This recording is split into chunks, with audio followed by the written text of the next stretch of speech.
យកលបងលុះមកទៀតហើយណែឥឡូវប្រជាពលរដ្ឋយើងកំពុងតែទាញលបងលុះពួកវាត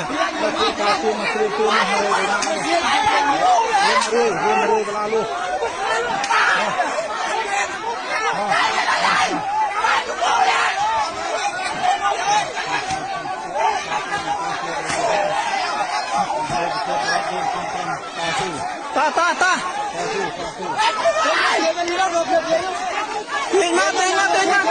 ទាញទៅណានេះ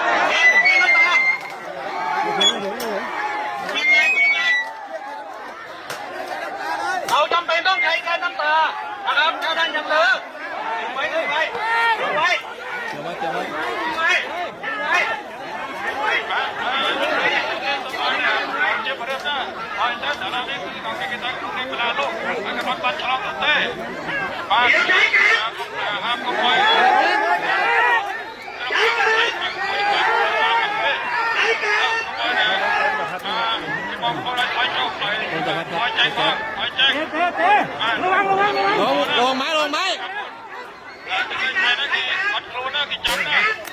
มาขอบใจเขา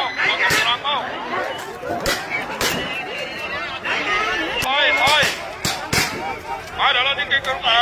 คนตามฉบับเริ่มมาตราสุรสวัสดิ์มากรมกรองโบนะ